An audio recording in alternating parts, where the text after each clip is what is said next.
વહેલા ચોમાસાની આગાહીની વચ્ચે ચોમાસાના શુભ સંકેત આવો જોઈએ।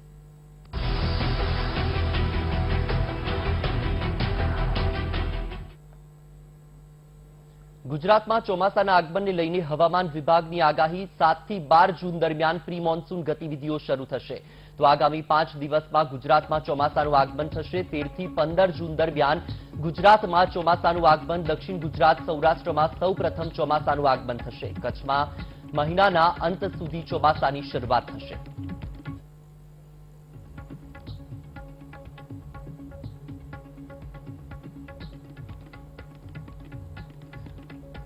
તો આ મુદ્દે વધુ ચર્ચા કરવા માટે આપણી સાથે હવામાન નિષ્ણાંત અંકિત પટેલ જોડાયા છે। જી અંકિતભાઈ, વીટીવીમાં આપનું સ્વાગત છે।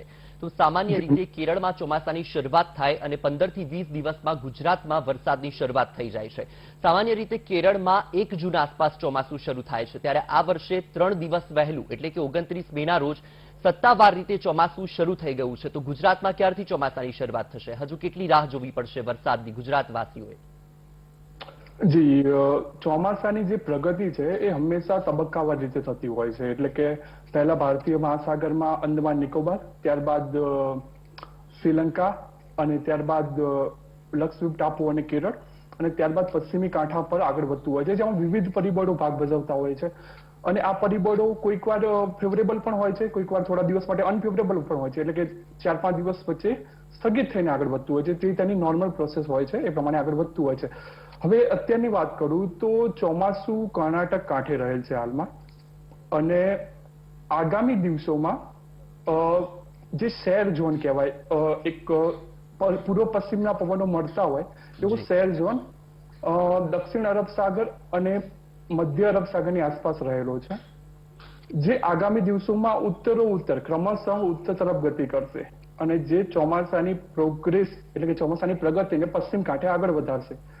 એટલે હાલના સંજોગો પ્રમાણે અને વિવિધ વાતાવરણીય પરિબળોનો અભ્યાસ કરતા એવું લાગી રહ્યું છે કે ચોમાસું લગભગ 12 જૂન આસપાસ મુંબઈમાં પહોંચી શકે, અને ત્યારબાદ એટલે કે 13 થી 15 જૂનમાં દક્ષિણ ગુજરાત તેમજ દક્ષિણ સૌરાષ્ટ્રના દરિયાઈ ભાગોમાં ચોમાસાનો પ્રવેશ થઈ શકે છે।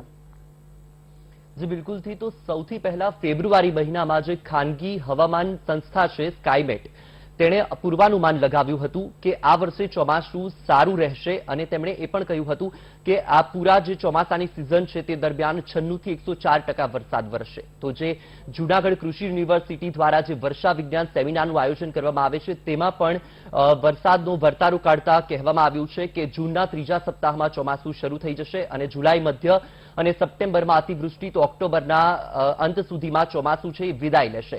તો આપણા જે હવામાન નિષ્ણાંત છે અંબાલાલ પટેલ, તેમણે પણ કહ્યું છે કે જૂનના 3જા સપ્તાહ સુધીમાં વરસાદ શરૂ થઈ જશે।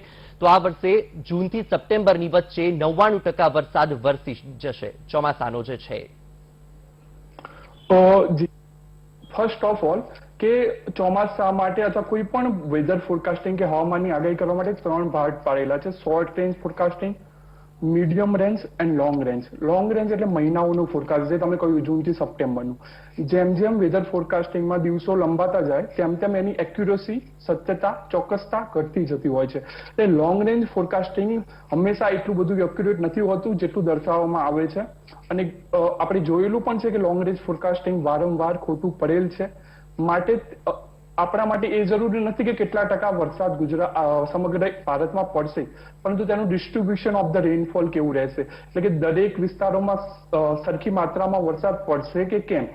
કારણ કે આજે ગ્લોબલ વોર્મિંગની ઇમ્પેક્ટના કારણે એવું થતું આવ્યું છે કે કોઈ એક સ્થળ ઉપર અતિ ભારે વરસાદ ટૂંક જ સમયમાં પડી જતો હોય છે, જ્યારે બીજા સ્થળો લગભગ કોરા રહેતા હોય છે, જેવું લાસ્ટ સિઝનમાં બનેલ છે કે સૌરાષ્ટ્રના વિસ્તારોમાં અતિવૃષ્ટિ થયેલ છે, જ્યારે ઉત્તર ગુજરાતના ભાગોમાં લગભગ દુકાળ જેવી સ્થિતિ પણ રહેલ છે। તો ડિસ્ટ્રીબ્યુશન ઓફ ધ રેનફોલ વધારે મેટર કરે છે, ના કે પર્સન્ટેજ ઓફ ધ રેનફોલ। અને આ ચોમાસાની જે સમગ્ર ચોમાસાની જે આપણે ફોરકાસ્ટિંગ કે આગાહી કરતા હોય છે, એમાં ઘણા બધા પરિબળો ભાગ ભજવતા હોય છે। એટલે કે ચોમાસાની સિઝનની વચ્ચે પણ કોઈ પણ પરિબળોમાં મોટો ફેરફાર આવે તો જે આપણે એસ્ટિમેટ કે આગાહી કરી હોય તેમાં પણ મોટો ફેરફાર આવતો હોય છે। પરંતુ હાલમાં વિવિધ લોંગ રેન્જ ફોરકાસ્ટિંગ મોડલ્સ, જે ઇન્ટરનેશનલ મોડલ્સ પણ છે, એમના પ્રમાણે હું જોવા જઉં તો જૂનથી લઈને સપ્ટેમ્બર સુધીમાં ખાસ કરીને ઉત્તર પશ્ચિમ ભારત અને એની આસપાસના વિસ્તારો એટલે કે ઉત્તર ભારત, ઉત્તર પશ્ચિમ ભારત અને આસપાસના વિસ્તારો ઇન્ક્લુડિંગ ગુજરાતમાં અબોવ નોર્મલ એટલે કે સામાન્ય કરતા વધુ વરસાદ સિઝનમાં દર્શાવી રહ્યા છે. પણ મેં કહ્યું એ પ્રમાણે કે આવું ફોરકાસ્ટિંગ હંમેશા તેમાં ચાન્સીસ હોય છે કે તેમાં ફેરફાર થવાના વધારે પડતા ચાન્સીસ હોય છે જેમ જેમ સમયગાળો લંબાતો જતો હોય છે. જી અંકિતભાઈ, તો છેલ્લા 5 વર્ષમાં જો વરસાદ પર નજર કરીએ તો ગત વર્ષ 2021માં સૌથી ઓછો વરસાદ નોંધાયો છે, જેમાં 16 જુલાઈ સુધીમાં 20.72%, તો ઓગસ્ટ સુધીમાં 33.12 ઇંચ અને સરેરાશ વરસાદ 32.56 ઇંચ નોંધાયો છે. તો તેની સરખામણીમાં આ વર્ષે ચોમાસું કેવું રહેશે? જે મેં કહ્યું પ્રમાણે હું પોતે ક્યારે લોંગ રેન્જ ફોરકાસ્ટિંગ કરતો પણ નથી અને મેં તમને કહ્યું કે લોંગ રેન્જ ફોરકાસ્ટિંગ મોડેલ્સ હાલમાં શું બતાવી રહ્યા છે. એ સિવાય બીજી એક વાત કહું કે ચોમાસાની પ્રગતિ ઉપર વિવિધ પરિબળો, ચોમાસાની પ્રગતિ અને પરફોર્મન્સ એટલે કે ચોમાસાની સમગ્ર ચોમાસા દરમિયાન કેટલો વરસાદ ક્યાં પડશે એના ઉપર વિવિધ વાતાવરણના પરિબળો અસર કરતા હોય છે. તેમાં 2 પાર્ટ પાડેલા છે કે ઇન્ટર એન્યુઅલ વેરિયેબિલિટી એટલે કે આંતર વર્ષીય પરિવર્તનશીલતા અને બીજું છે આંતર મોસમી એટલે ઇન્ટ્રા સિઝનલ વેરિયેબિલિટી. આ બંને ભાગ એવા હોય છે કે જે ચોમાસું કેવું રહેશે અથવા એને ચોમાસાની પ્રગતિને મેન્યુપ્યુલેટ કરતા હોય છે અથવા ચોમાસાના પરફોર્મન્સને મેન્યુપ્યુલેટ કરતા હોય છે. હવે ઇન્ટ્રા સિઝનલ વેરિયેબિલિટી જે રનિંગ ચોમાસું ચાલતું હોય ત્યારે વધારે મહત્વકારક બનતી હોય છે. એટલે કે ઇન્ટ્રા સિઝનલ વેરિયેબિલિટી એટલે કે આંતરમોસમી પરિવર્તનશીલતા જે ટ્રોપિકલ ઇન્ટરસિઝનલ ઓક્સિલેશન કહેવાય. એટલે કે વિષુવવૃત્તની પોતાની આંતરમોસમી પરિવર્તનશીલતા હોય છે. એના 2 ભાગ હોય છે, સકારાત્મક અને નકારાત્મક. અને હંમેશા એવું જોવાયું છે કે જ્યારે આ આંતરમોસમી પરિવર્તનશીલતા સકારાત્મક તબક્કામાં હોય ત્યારે ભારતનું ચોમાસું સક્રિય ફેઝમાં એટલે કે એક્ટિવ ફેઝમાં રહેતું હોય છે.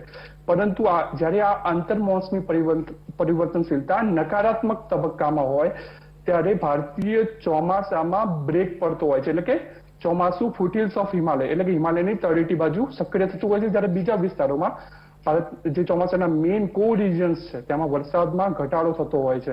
હવે આ આંતરમોસમી પરિવર્તનશીલતા આ 3 કે 4 મહિના દરમિયાન કેટલા સમય માટે સકારાત્મક અને નકારાત્મક તબક્કામાં રહે. જો કોઈક વાર એવું થાય, લાસ્ટ વર્ષની વાત કરું તો મોટા ભાગે જે આંતરમોસમી પરિવર્તનશીલતા જે વિતલ મંથ હતા જૂન, જુલાઈ, ઓગસ્ટ, એમાં મોટા ભાગે નકારાત્મક તબક્કામાં રહેલી હતી, જ્યારે સપ્ટેમ્બરમાં સકારાત્મક તબક્કામાં વધુ સમય માટે રહી હતી. એટલે સપ્ટેમ્બરમાં લગભગ અતિવૃષ્ટિ જેવો વરસાદ સૌરાષ્ટ્રના વિસ્તારોમાં જોવા મળ્યો હતો. તો આ જે ઇન્ટરસિઝનલ ઓક્સિલેશન્સ છે એના ફેઝિસ ભારતના ચોમાસાને બહુ જ ઇફેક્ટિવલી અસર કરતા હોય છે.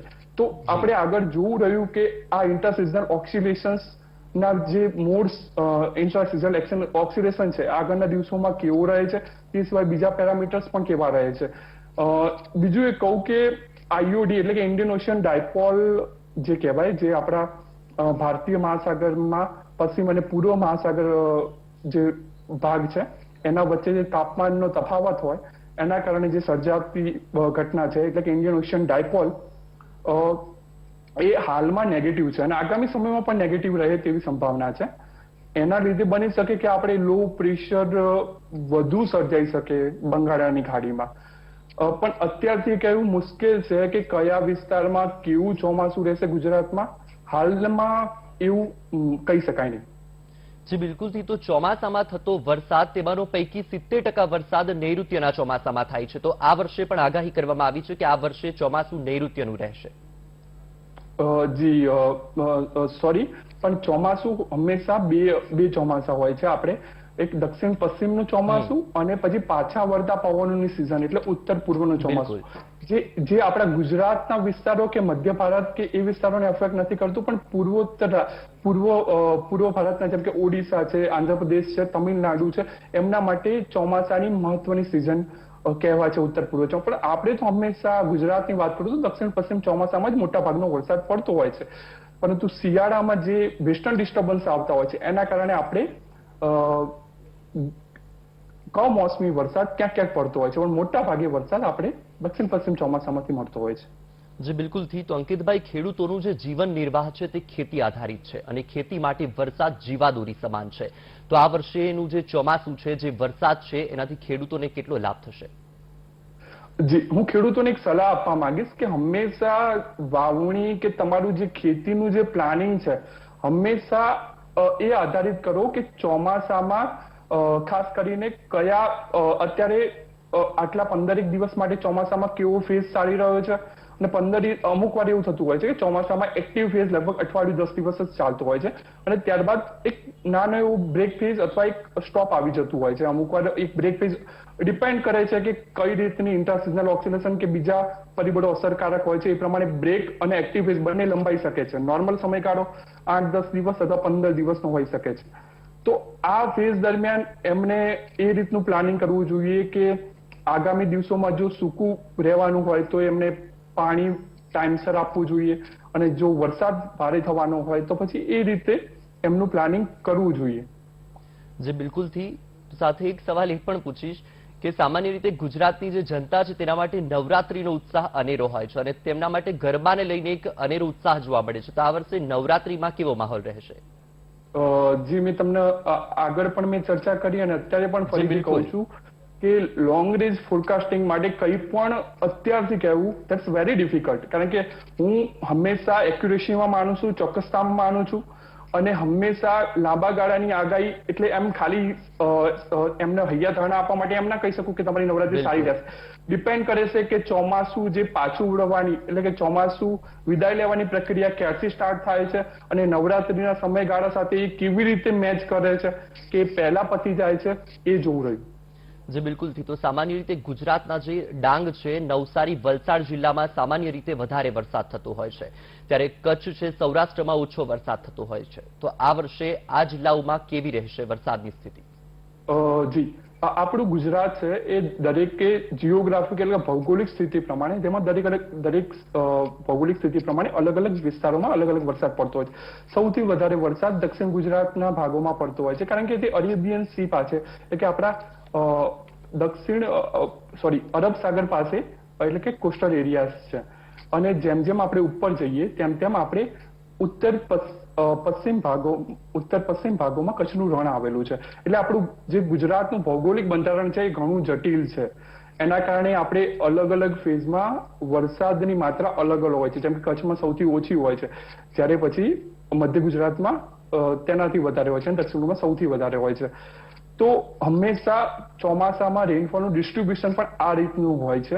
પરંતુ મેં કહ્યું પ્રમાણે ગ્લોબલ વોર્મિંગની જે અસરો છે ક્યાંક ક્યાંક અમુક વાર દેખાઈ જતી હોય છે ચોમાસામાં, કે કોઈ એક પ્લેસ પર વધુ પડતો વરસાદ પડી જવો. એટલે કે અમુક વાર તો એવું થતું હોય છે કચ્છ કે સૌરાષ્ટ્રના અમુક વિસ્તારોમાં કે એક જ દિવસમાં કે 2 દિવસમાં આખા સિઝનનો રેનફોલ પડી જતો હોય છે.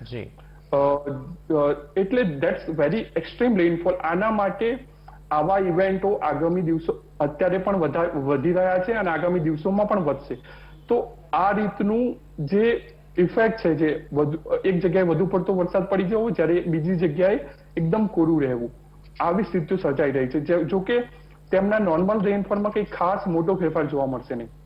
જી બિલકુલથી અંકિતભાઈ, તો અંતિમ સવાલ પૂછીશ કે જો હવે સરેરાશ ચોમાસાની વાત કરીએ તો આ વર્ષનું જે ચોમાસું છે તો સરેરાશ વરસાદ કેવું રહેશે?